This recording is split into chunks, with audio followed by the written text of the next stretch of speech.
We have yet another Democratic candidate who is to the left of the mainstream Democratic Party, dealing with cynical, disgusting allegations in an effort to sink his campaign.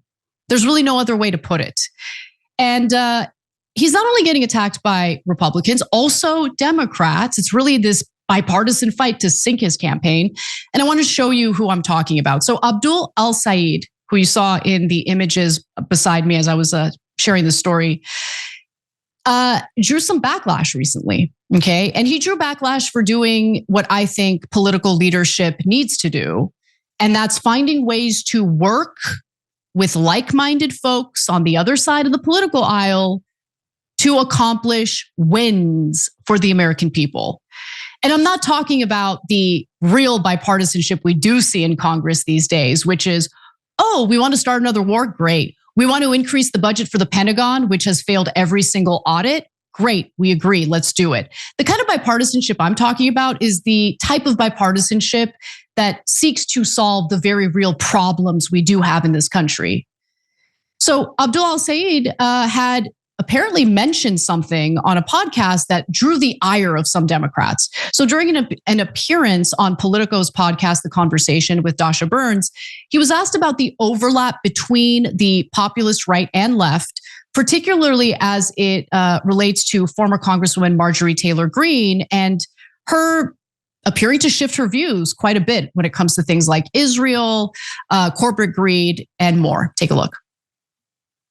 So I talked to former Congresswoman Marjorie Taylor Greene on this podcast in April, and it's kind of remarkable how similar some of your positions are. Like, she also has condemned AIPAC's influence in politics, called for no more U.S. taxpayer dollars to Israel, said that the cost of health insurance needs to go down.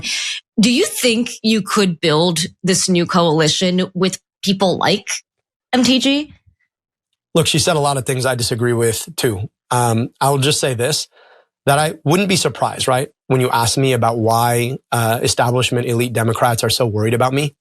It's because there are a lot of people who listen to her who are going to vote for me in the general election. They're not afraid I'm going to lose. They're afraid I'm going to win.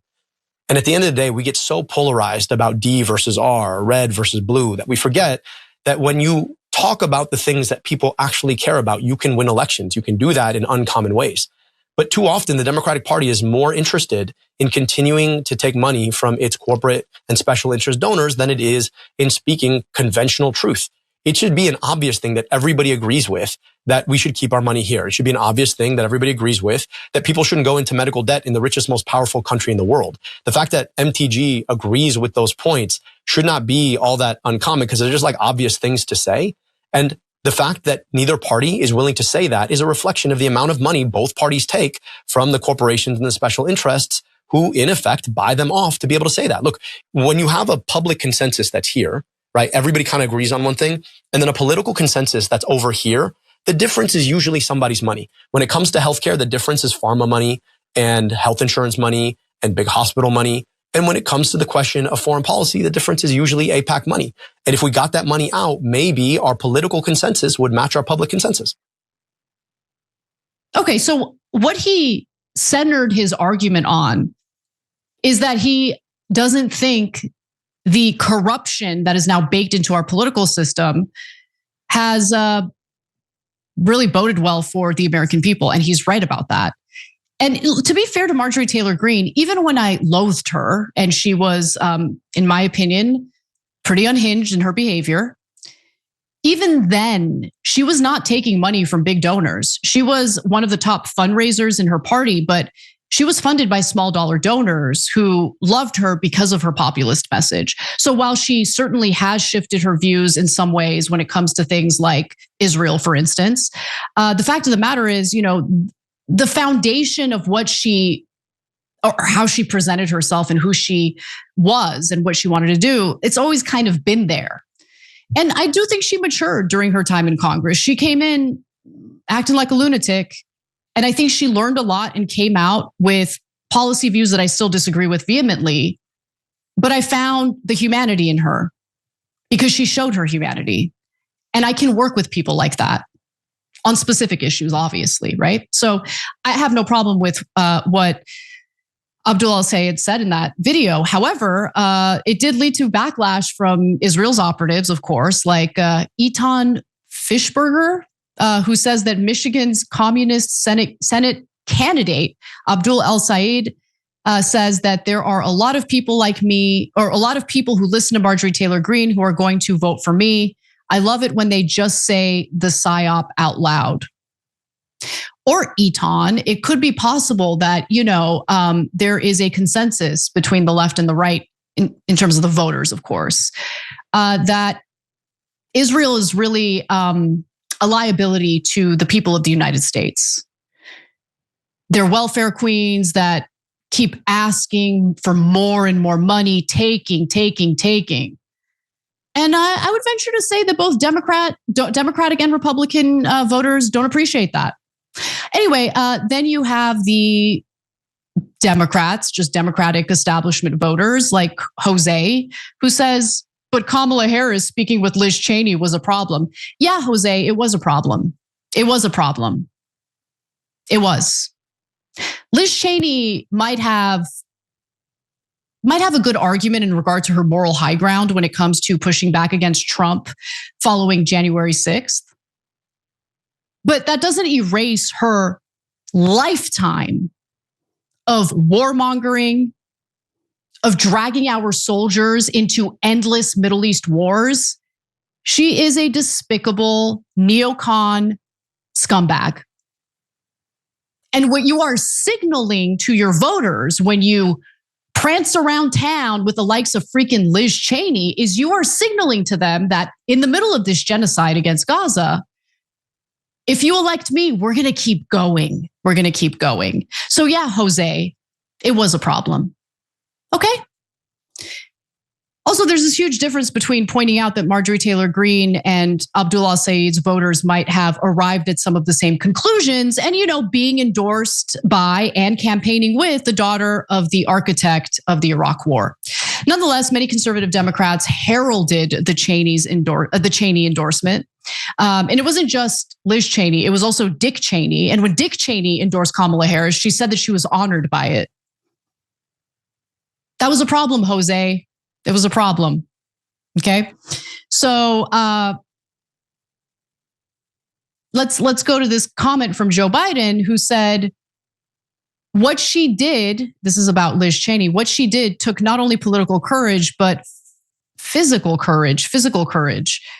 I don't care what Biden had to say. He's a total joke and a disgrace. Okay, so but Republicans and progressives aligning over the hatred of corruption and money in politics and needless wars, by the way, apparently a bridge too far for some in the Democratic establishment. So the Abdul El-Sayed and Haley Stevens race is very charged, incredibly charged. So the race has emerged as a bit of a proxy battle between the Democratic Party's, socialist wing or actual left wing and the establishment leadership. So you have Bernie Sanders, Ocasio-Cortez, and Elizabeth Warren backing Abdul El-Sayed. And then Stevens has secured the endorsements from retiring Senator Gary Peters from Michigan and Senate Minority Leader Chuck Schumer, who of course is the Senate Minority Leader from New York. And it should be noted that Peters had originally pledged to be neutral. Gary Peters, he was like, I'm not going to endorse. I don't want to stay out of it. But once he realized that Abdul El-Sayed is doing pretty well, all of a sudden, he changed his mind and decided to endorse Haley Stevens. Now, Stevens was endorsed by Democratic kingmaker Jim Clyburn, who has been behind such bangers as Kamala Harris 2024, Biden 2024, and Clinton 2016. But for Clyburn, the case of simply endorsing Haley Stevens, not enough for Clyburn. Like he's got to stick a knife in Abdul El-Sayed. And how is he going to do that? Do you want to guess? Okay. So here's what he said about one of the rallies featuring El-Sayed. He said, I saw a picture that concerned me coming out of Michigan. I saw the rally. I didn't see a single person that looks like me. That tells me all I need to know. Are you calling the Muslim candidate in this race, who's up against a white woman who's heavily funded by AIPAC, racist? Is that what you're doing? So Ryan Grimm found out that one of the consultants for Haley Stevens was working for Palantir simultaneously. And after he called that out in an interview, Stevens' campaign let that consultant go.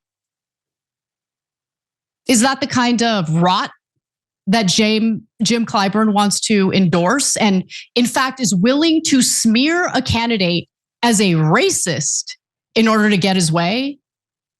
And are we really okay with people cynically using their identity to sink political campaigns? Are we? Because I'm not. There's been no indication that Abdul El-Sayed is racist. None. Zero. But hey, if the race card can sink a left-wing candidate that we don't like, why not? And if that doesn't work, maybe we can use rape allegations. That hasn't happened yet. So it should be noted that Stevens is white and El-Sayed is not. It shouldn't even matter. I shouldn't even have to bring that up. But Jim Clyburn forced me to. So thanks, Jim. I appreciate that. AOC weighed in on the demographic breakdown of this whole situation. And I was bracing for impact because I was terrified of what she was going to say. She tends to fall in line with the culture war type stuff. But she said, I think what we're actually experiencing right now is a more nuanced conversation than to simply treat Black people and Black voters in this country as a monolith. That is a mistake that I think many people are making. Yes, AOC. Yes, it is a mistake. Thank you. So conservative Dems have been quick to dismiss, all sorts of DSA candidates appealing to mostly white voters. But is that true?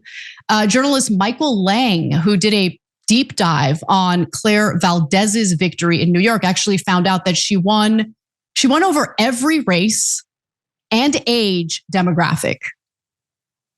This is not the electoral footprint of a gentrifier candidate squeaking past on margins from millennial and Gen Z white transplants. It is the signature of a multiracial, cross-generational coalition. I think Democrats, and this is important, guys, need to wise up to these cynical attacks that are being carried out by the very politicians who are funded by corporate interests and foreign lobbies. We can't be suckers, and you can't immediately believe every allegation that is used against a candidate that the establishment clearly doesn't like. Please be smarter than that. Every time you ring the bell below, an angel gets his wings. Totally not true, but it does keep you updated on our live shows.